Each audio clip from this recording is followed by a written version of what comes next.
Welcome to the session here on the Snowmass Conferences of Interspirituality. So our speaker today is Netanel Miles-Yepez. He is an artist, philosopher, religion scholar, and spiritual teacher, and a student both of Father Thomas Keating and Rabbi Zalman Schachter Shalomi. I hope I didn't butcher that. Miles is the co-founder of the Charis Foundation for New Monasticism and Interspirituality. He's currently the chair of religious studies and director of Keating Schlachter Center for Interspirituality and Europa University. He is also the editor of The Common Heart, an experience of interreligious dialogue, and the author of The End of Religion and Other Writings. So I'll turn it over to you, Netanel, and thank you. Thank you very much. I'm sorry I got waylaid by the threat of the storm and ended up staying here and not flying, even though it seems it's perfectly fine there. But through the miracle of Zoom, we still get to talk and engage about the Snowmass Dialogues, which I think are a pretty amazing legacy. I just got word that a few people are still wandering in, but let me get started. Although, Father Thomas, who in some sense we're also celebrating in this 40th anniversary, is best known for his work in reviving the focus on contemplative traditions in Christianity, specifically through centering prayer. And this is a contemplative outreach anniversary event. It's really one of two of the twin pillars of his work, and only one of his great lasting contributions to the world of spirituality. And perhaps there are more, but it's also very clear that as impactful as he was through contemplative outreach, Father Thomas had a great legacy and lasting contribution to interreligious dialogue and to the growth of what became known as interspirituality. And in some sense, talking about the Snowmass Dialogues is to restore the balances of two great loves for him, one of which he didn't get to express perhaps enough, or sometimes he couldn't convince one audience to pay attention to the other. And so I think that that's happening now, that this conference, and this is a time where there's more and more interest in the dialogue work that Father Thomas was doing.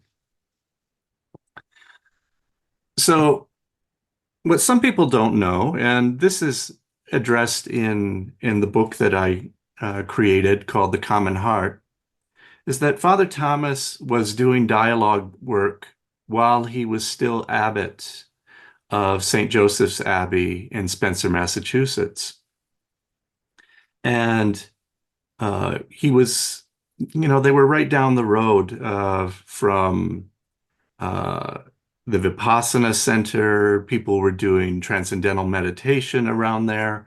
And parallel to the development of centering prayer with Father William Menninger and Basil Pennington and so on within the monastery, they were in dialogue with meditators from other traditions all around the monastery.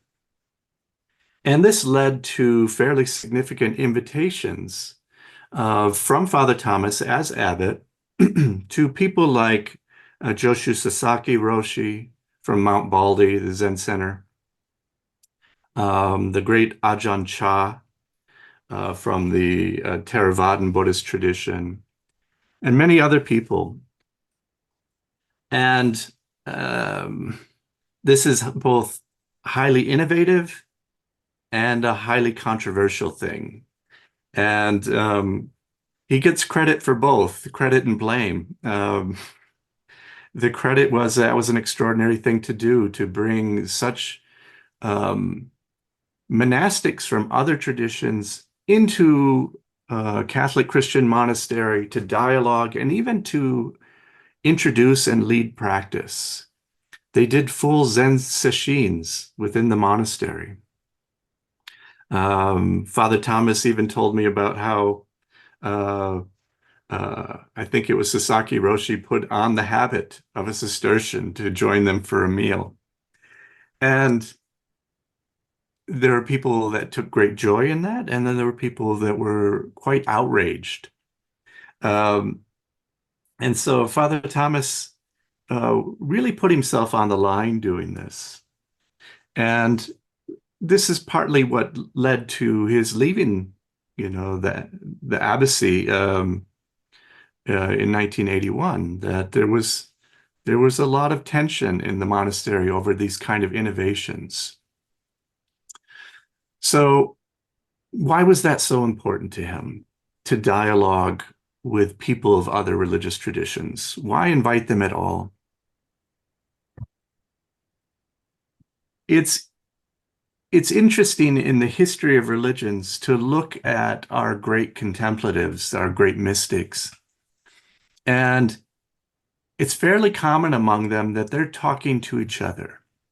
It's legitimate to talk about a kind of intermystical tradition. Because the thing about the contemplatives or mystics, and I don't know that I'll make a great distinction there, is that far more than dogma, the rules and what you must believe about a religion, far more than that, they're more interested, on the whole, with what works in spirituality, what works in religion, what methodologies create transformation. And so for mystics and contemplatives to talk to one another was always a pretty easy conversation, because the basis of that conversation was what's working for you. And so as a deep contemplative, Father Thomas, very secure in his Christianity, not worried about being vulnerable to conversions, to another tradition, was in that confidence vulnerable to the conversion of learning about what works from another, taking on traditions, paying attention and observing to what impact learning from other traditions had on him. And so there's a confidence that comes out of this security that allows you to look around more freely, which I think he was doing. It brings to mind one of the great quotes from one of the scholars of the history of religions, a man named Max Mueller, was, "A person who knows one religion knows none. A person who knows only one religion knows none." And this is an adaptation of a quote from the great German poet Goethe, who said, "A person who knows one language knows none." Which is to say that until we study another language, we don't really understand the structures of our own language, because we have a kind of language acquisition software that is turned on, as we're children. And we know how to speak our language without any thought about it, but we don't necessarily understand the syntax of it. And when we study another language, then we understand more about our own language. And this is considered true in religion, that when we begin a dialogue with another religion and other religious perspectives, it gives us more perspective on our own. And we have the opportunity to understand it still better. So this is something that these contemplatives like Father Thomas understand, and he was fully engaged in that in the 1970s. As I mentioned, these open invitations to these other great spiritual teachers from other traditions to come and talk in the monastery, stay in the monastery, led to significant discord. And in 1981, Father Thomas resigned as abbot. And uh, as he said it to me, he thought he was going to be free at that point. He thought that would set him free. He could go off, be a contemplative. And what happened was he came into more work than he'd ever had before, as many of you know. But that 1981 year was a pretty significant year because as he got free and traveled and started to engage the work that he wanted to engage, and perhaps he said other, things, different things to other people, but he said that he really wanted to do more dialogue work more freely, to travel around, meet other teachers. And he wanted to start experimenting with leading retreats with centering prayer. So in 1981, two interesting things occurred. One, he led his first retreats in centering prayer and at Lama Foundation, which is, if you've ever been there, a place of a very fluid spirituality with Hindu folks, the Sufis, Jews, everybody's meeting at Lama in this kind of at that time, it was probably developing out of the early hippie phase and into another phase, though Lama's still pretty hippie-ish. And so it's a really interesting choice for a person like Father Thomas to go lead a retreat. In that same year, 1981, there was an impulse from the Tibetan Buddhist master, Chogyam Trungpa Rinpoche, who had founded in 1974 what is a kind of Buddhist-inspired university, the university where I now teach. The Naropa, it was then called the Naropa Institute. It's now Naropa University. And at Naropa, Chogyam Trungpa Rinpoche decided to hold Buddhist-Christian dialogues. Now, why did he decide to lead these Buddhist-Christian dialogues? Trungpa Rinpoche was a Tibetan refugee, what would have been thought of as a pretty high Lama. He had a pretty high status within Tibetan Buddhism, a reincarnate Lama of many generations, kind of like the Dalai Lama. And in his particular lineage, he came from a school of thought called Rime. And Rime in Tibetan means without boundaries, but it's also in Tibetan how you say non-sectarian. And the Rime school was very open to dialogue and learning between traditions. Now, in Tibet, all those traditions were Buddhist. But sectarianism is a thing everywhere and can be a problem in all religions. And it was a big issue in Trungpa Rinpoche's day. And the Rime movement was an ecumenical movement meant to get past those sectarian differences.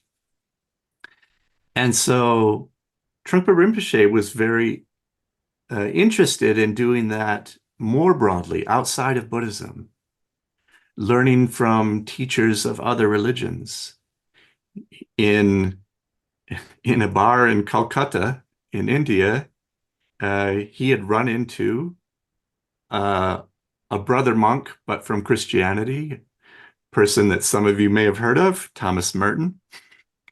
And they met in a bar in Calcutta and started talking. And turns out they're two great contemplatives seated next to each other. And they get into a fantastic conversation about the depths, the mystical depths of their own traditions.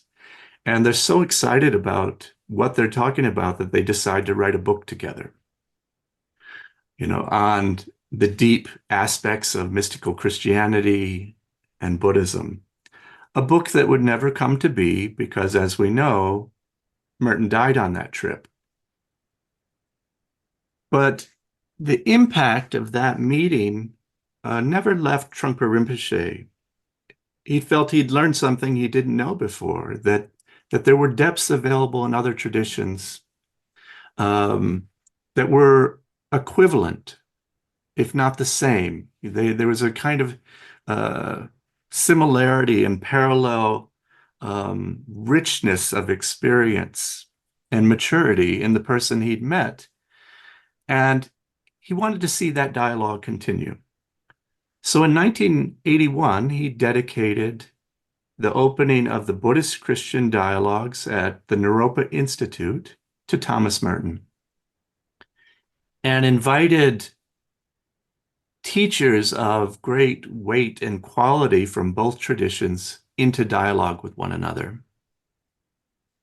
And of course, he had in mind his meetings with Merton and seeing that some of that would be reproduced in this environment. But he also knew he had a problem to solve with his American Buddhist students, who were largely converts from Christianity, and some Jewish students. But the majority of them being young, rebellious people in college, abandoning Christianity in droves, rebelling against it. He knew that their Buddhism would be defined by this youthful rebellion if they didn't come to terms with the Christian ground from which they came. And so the audience for the Buddhist Christian Dialogues were really mostly new young Buddhists. And he wanted them to witness what maturity in the tradition that they'd left looked like. As a friend who was part of those dialogues, Mother Tessa Bilecki often pointed out, part of the difficulty of being a Christian in those dialogues was that there was a lot of antagonism from that youthful rebellion. And it became obvious to her what was being done was the young rebels were comparing the childhood version of Christianity they had left to a very high contemplative version of Buddhism. And that's apples and oranges. And so you either had to, compare the Buddhism of the laity and the Buddhism of Christianity and the lay Christianity together at a kind of a youthful level, or compare high contemplative levels of both. And so that's what happened in these dialogues. Among the great Christian dialoguers were Brother David Steindl-Rast, Douglas Steer from the Quaker tradition, fantastic folks. Mother Tessa Bilecki that I've already mentioned. On the Buddhist side, the Dalai Lama was there, Trungpa Rinpoche himself was there, Eido Shimano Roshi was there, and our own Father Thomas Keating. He came in, I believe, the third year. And I mention all of this because those dialogues had an interesting impact on Father Thomas. The dialogues themselves were good. He was happy to participate in them. And his talks are recorded, and we have the records of them. And there's a lot of good discourse between teachers there that get at some core theological ideas. But Father Thomas's takeaway from the 1983 Buddhist Christian Dialogues was that there was a missed opportunity. His observation was that they had much better dialogue off the stage, having lunch together, taking walks between sessions, sitting on couches in the waiting rooms when the hats were off.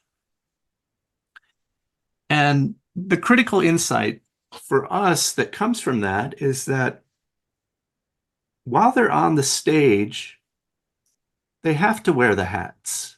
You know, dialogue is in an early stage of its own development where it seems to be highly representational. A Cistercian like Father Thomas is defined by the white robe with the black scapular. And all of the robes are showing next to one another, and the people seem to be defined by those robes and representing opinions that are connected with them. Whether that's true or not, that's how it seems to be. And they felt the pressure of that to represent traditions well and to become almost mouthpieces of traditions. And that was precisely what came down in the better dialogues over lunch.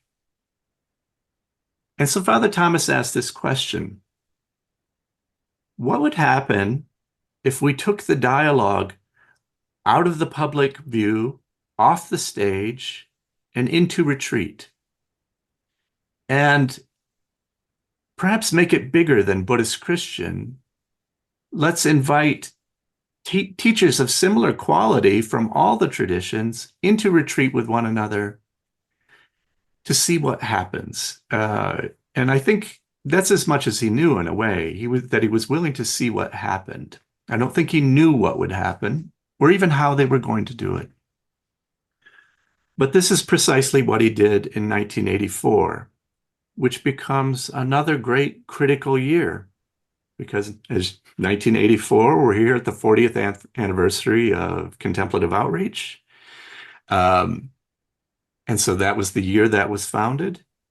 And 1984 was also the year of the first Snowmass Dialogue. So named because Father Thomas reached out to contemplatives of many different traditions in that year and invited him home, basically, where he now resided at St. Benedict's Monastery in Snowmass, Colorado, thus the name, and brought them into retreat. And the people that have accepted, it's like maybe as good a crew as you could get in the history of dialogue. Pema Chodron was there. Grandfather Gerald Red Elk, Yangtanai Su, Rabbi Rami Shapiro, Imam Bilal Hyde, Bernie Glassman Roshi. These were heavy hitters, all in dialogue together, all in retreat together. And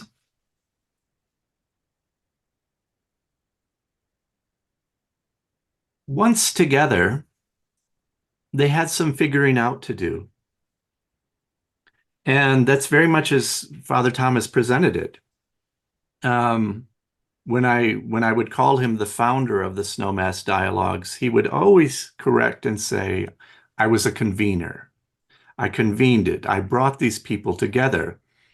And I think one of the reasons he held so tightly to that definition, and beyond modesty, because he was being modest about it, he was certainly the founder. But I think one of the reasons he held a convener was because I don't think he really knew what would happen or what they were going to do, and made it a fairly open invitation as they sat down together to co-create.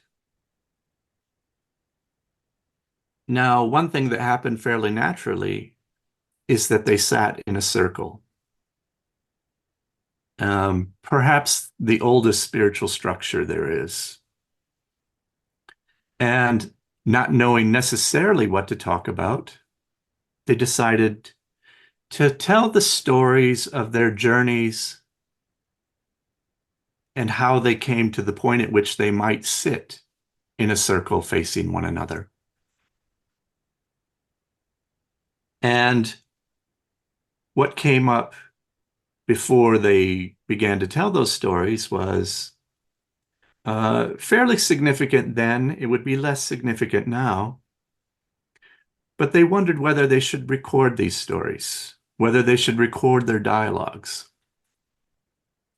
And it was very quickly agreed that they should not, because they thought they might come into the same kind of consciousness which circumscribed and made small the public dialogues. Meaning that if they were worried about somebody overhearing it, they all had bishops and cardinals to, in their own traditions to, whose authority they had to listen to. You didn't want anything to get out that was, bordering on heresy, as mystics usually are. And so they decided not to record anything of the original Snowmass Dialogues.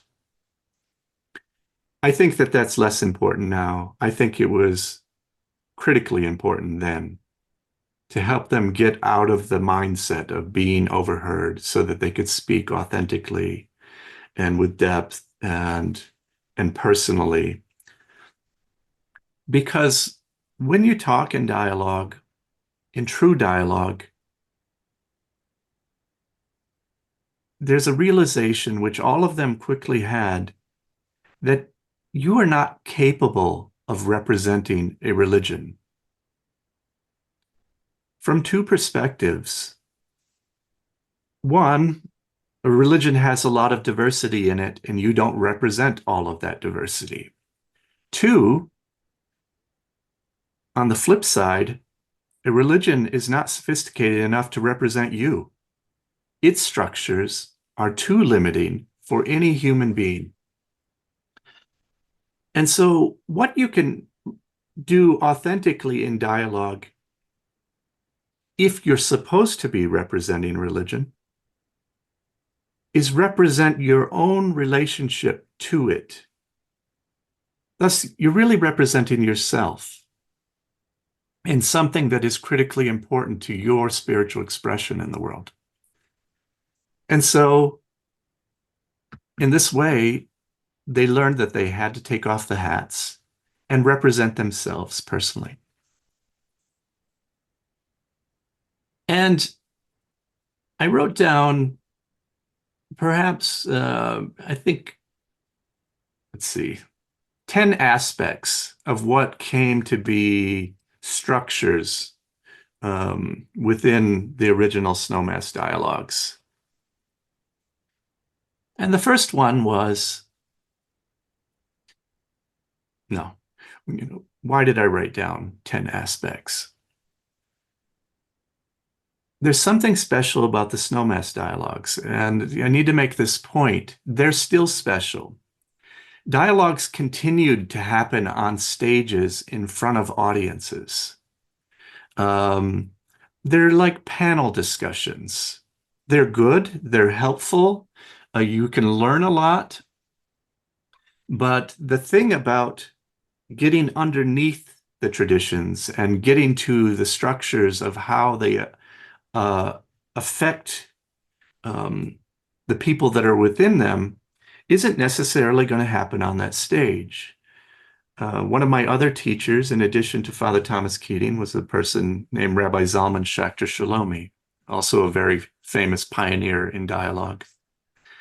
And he had an observation once in the 1970s during these public dialogues where he's on the stage with Brother David Steindl-Rast and Swami Satchidananda and all the big names, all the gurus of the time. And at one point, he's handed the mic, and he says, "It occurs to me we're all sitting on the stage as if we know, answering your questions, and you're witnessing the answers." And he said, "I sometimes think it would be more helpful for you to see that we have questions. And and to name those questions in front of you so that we're not so much on the pedestal, but you see that the spiritual life, the contemplative life is a questioning process. And you can learn from the questions of people who've done deep work. And so he proposed right then that everybody on the stage articulate the questions that they were working on. And he said, of the 12 people that were on the stage, only one other person was vulnerable enough to name the question he was working on. And so it became Reb Zalman and Brother David Steindl-Rast. And he said all the other gurus answered their questions. This is the reason to get it out of the public. This is the critical innovation of Father Thomas, is to take it into retreat. These dialogues still go on, and the Snowmass Dialogues, and the question we get most often is, how can I see that? And nobody gets to see it because it is still a retreat process. So I want to name the things. This is why I came up with this list of 10, the things that worked, that were innovations. The first of them was that Father Thomas invited the dialoguers to a retreat environment, to Snowmass, to the monastery. Any of you who have ever been there, and I imagine there's a significant number of you who have been to St. Benedict's, know that there's an experiential shift in the quality of space, even as you drive down Monastery Road, but especially when you take that left turn down the dirt road up to the monastery, you can feel the peacefulness of that valley. I think that that is not accidental. That is cultivated contemplative space. That is when space is dedicated to something, it takes on a quality that tastes and feels and smells and is experienced very much like contemplation. And so you want to have a better dialogue, have it in a better environment, if possible. That's a retreat environment. So that was a critical first step. Let's get together in the right place and be in retreat. The second thing is to have the right participants. He was intentional. Now, he didn't know a lot of these people, so he took advice, trying to find people of similar depth, people that were doing depth work within their traditions. I get asked a question a lot. This is something that comes up when you're teaching interspiritual dialogue or interreligious dialogue. There's a lot of criticism today of spiritual but not religious people, that they can't achieve any depth because they're not in traditions. Well, my answer to that is traditions are full of people without depth. It's no guarantee of depth. That desire to cultivate an inner life is an opportunity that not everyone avails themselves of. And so Father Thomas could tell you that, even the monastery wasn't full of contemplatives necessarily. So you have to go and find those folks if you want to have that band of dialogue. And so he did his best, and he came up with a group of fantastic folks. Another one I can mention was Srimata Gayatri Devi, the only authorized woman leader of a Vedanta Society congregation. Extraordinary person. So he had people of this depth come. The third aspect was that it's a private retreat, away from the public, away from the roles which usually define these folks. And I think Father Thomas might have added, which confined these folks. There's a thing about leadership in some of these traditions where the projections are very high and you're not free to be a regular human being. But if they were going to have, a good dialogue, they had to remove the layers to get to the human beings. And yes, they were rich with knowledge and rich with experience, but they had to stop speaking from a position and speak from experience. And so that the retreat was private is part of creating the right atmosphere. The fourth point, which I've already mentioned, is that they met in a circle. My colleague, Rory McEntee, who's in that room with you, and I were leading a dialogue in a circle. And one of our Indigenous participants specifically sought us out to thank us for doing circle work, for meeting in the most holistic structure, an Indigenous structure, Indigenous to us all. It's how we all first met and talked around a fire. And for her, she felt like we were honoring the Indigenous. For the Snowmass folks, it was the rediscovery of what is perhaps just the most natural human form for dialogue, the circle.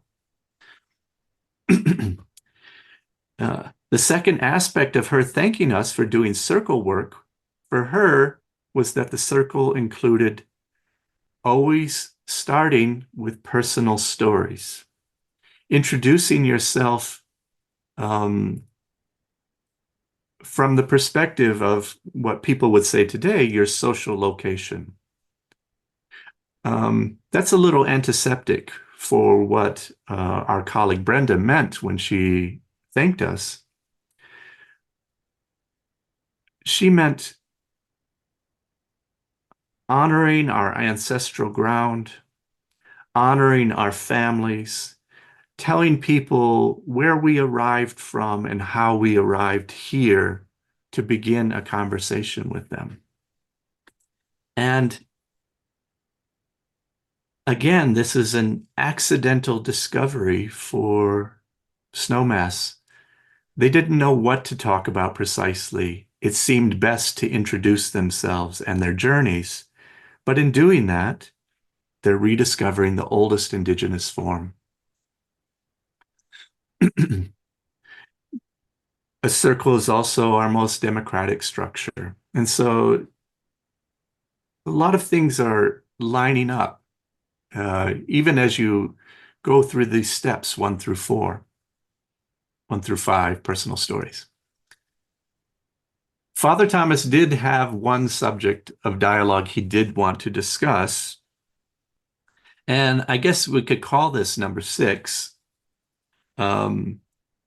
But inasmuch as this was a fairly original conversation, he wanted, and he'd been working himself on a list of what he called points of agreement between traditions. Now, this was probably necessary in those days because nobody had really done it. Nobody had really worked together with a diverse group representing diverse religions on what they could agree about. And so he had a draft that he brought to this group and had a sense that they could, once past learning about one another, that they could see if they could come to common agreement. And I think this was a noble endeavor. And so the first Snowmass Dialogues did have some agenda. I had the honor, I think, of being the last person to edit these points of agreement, but I did not do much. I'm going to give you the list that was largely finished by that group. And this was mostly done in the first and second year of their dialogue. Number 1, the world religions bear witness to the experience of ultimate reality, to which they give various names. The world religions bear witness to the experience of ultimate reality. There's an ultimacy that go beyond the religions, which they're witnessing to, and they give various names to it. Everyone was able to agree to that. I was asked recently about this term ultimate reality. And I said, for the most part, I don't think you need the qualifier. There's only one reality. The question is whether we're in accord with it. But since we're mostly not in accord with what reality actually is, we use this word ultimate reality, the reality underneath the apparent reality. And so in those days, that was a pretty important term for dialoguers and pretty important to Father Thomas. So the world religions bear witness to reality, and they give it various names. And the names may be different, but the reality, it could be acknowledged, has to be one. There are not two realities. Number 2, ultimate reality cannot be limited by any of those names or concepts. Reality is what it is. We're imperfectly applying names and concepts to help us understand it. Everyone agreed to that. 3, ultimate reality is the ground of infinite potentiality and actualization. In some ways, this is relying on the thoughts of a great Christian philosopher, Nicholas of Cusa, who talked about God as posse ipsum, possibility itself. God is possibility itself. The ground of anything that can be, is or will be, or might have been, God, posse ipsum. And so they're getting at that here too. Ultimate reality is the ground of infinite potentiality and actualization, which in a way is saying, from the ultimate perspective, there's ultimate possibility. We cannot circumscribe the limits of God. We're held within those. We can talk about them, but it's a play of the mind. You know, it would be a little like a cell, say, in your liver, trying to describe what the whole of Netanel is, you know? What does the cell in my liver know about the whole? Which is to say, we can't get outside of our tiny perspective to know God. So it's almost hilarious that we talk about God. There's a ridiculous quality to it. And yet we feel we must.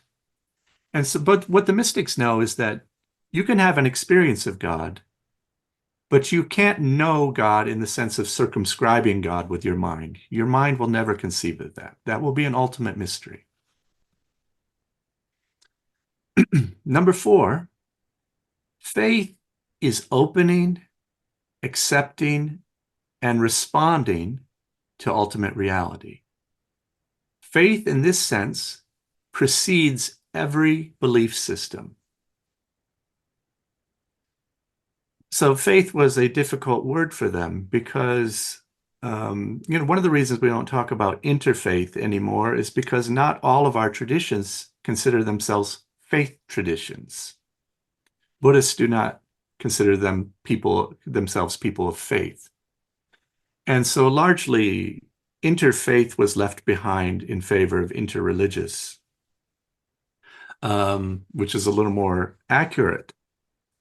And so this word faith that was so important to the Jews, Christians, and Muslims in the dialogue was a point of contention for everybody else.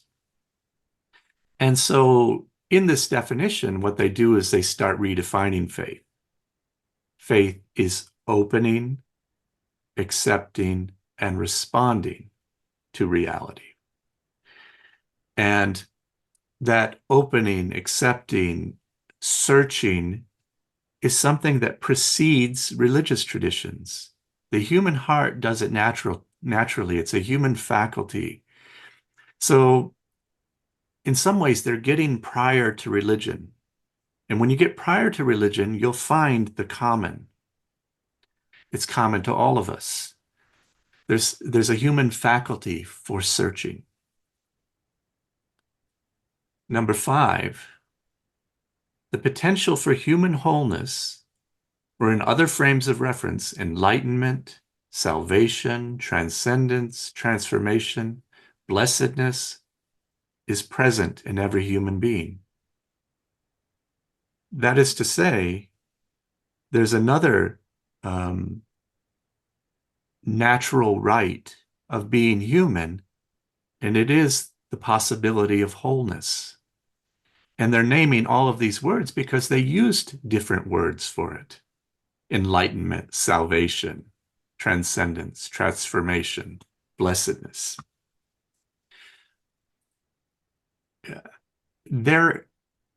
Those things are, in some ways, you can't know anything that you don't already know. This is a feature of being human too. And so anything that you would know, you already know in potentiality. You can't learn anything you don't have the capacity to learn. And so from a spiritual perspective, enlightenment already exists in us.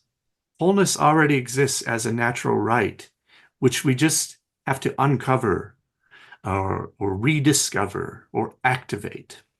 And that's what they're talking about here. Ultimate reality may be expressed not only through religious practices, but also in nature, art, human relationships, and service to others.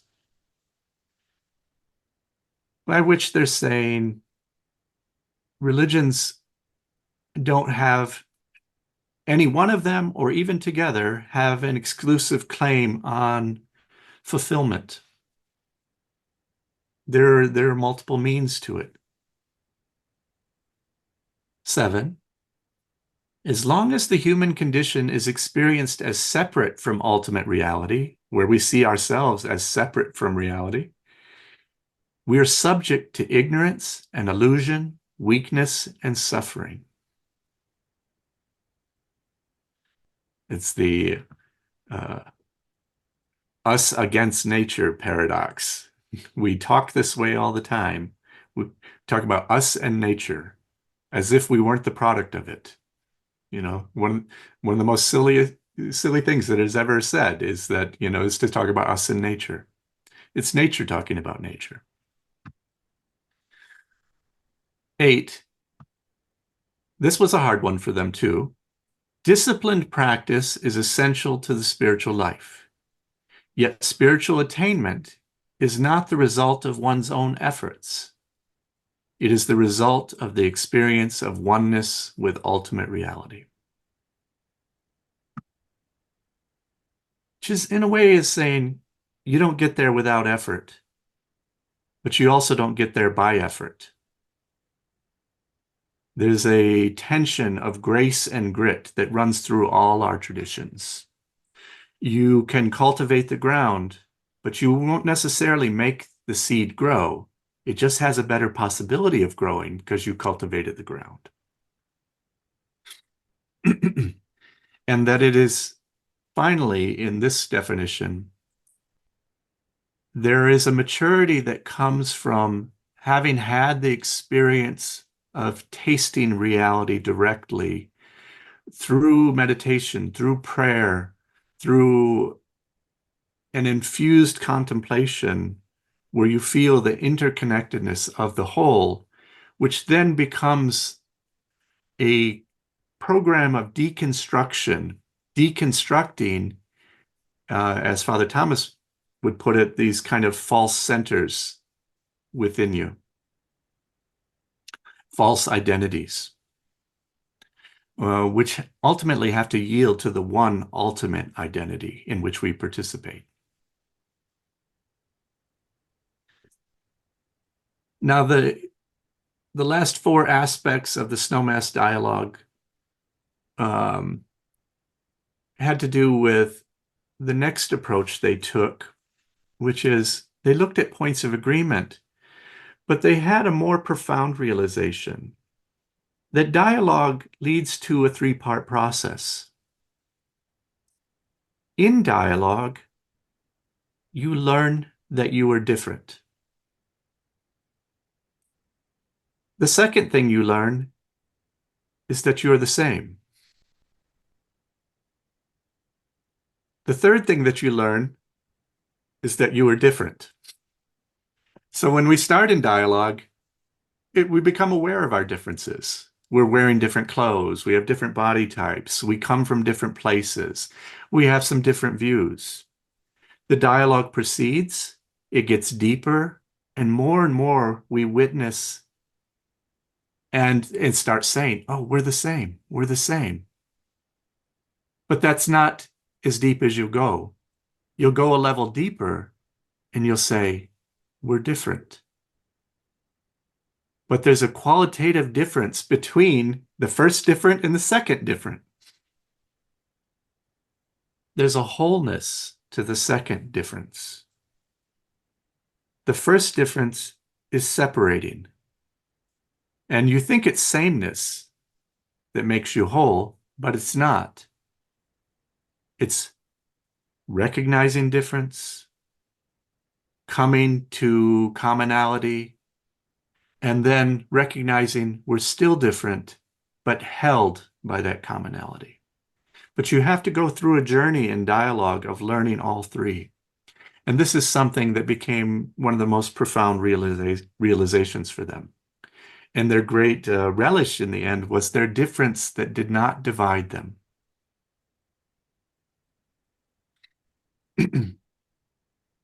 The eighth feature that was so important, we've already mentioned, is that dialogue doesn't just happen by talking or in fixed sessions of dialogue. The dialogue continued on walks and in the silence, and when they went and took naps, in the friendships that developed. And this is part of the importance of the retreat environment. Again, the dialogue isn't something that just happens in the sessions. It may happen in a highly verbal and concentrated form within the sessions, but it doesn't close. The retreat environment is holding a thread of dialogue throughout. And so ideas that cannot be processed in a dialogue session continue to be processed outside of the session. You find this often in conversations where a lot of information is being given. We get kind of cognitive overload. You know, after a certain amount of minutes, we can't process anymore. And so, you know, as human beings, we have to watch how much information dumping we do and control the amount so that it can slowly sink in. When the dialogue happens in retreat, it sinks in over time in the walks, in the meals, in the relating, and the extension into side dialogues. The ninth aspect of the dialogue that was critically important for them was the silent dialogue. And these are all high-level practitioners for the most part who know meditation traditions in depth. But there's an issue in an interreligious dialogue where you want to do practice. What practice are you going to do together? It's a hard question to answer. they tried experiments where they would offer to teach their meditations to each other. And that's a great offering. But any one of these traditions takes years to acquire depth in. And so it's going to be a sampler at best. Ultimately, they mostly decided to share silence. And in that silence, an individual could continue to do the practice that they knew, but they were sharing it together. They were doing it together in some sense. It's kind of like the silence is the water into which you introduce all these various ingredients, and they all cook together. And so they mostly practiced periods of silence together. The 10th aspect of the early Snowmass Dialogues was that it was mostly a member group. They invited members in, and so year by year grew in relationship to one another. In 2004, they decided to close the dialogues. It felt they were losing energy. And this is how I came into relationship with the dialogues. And I'll use the next 5 minutes to just finish up. I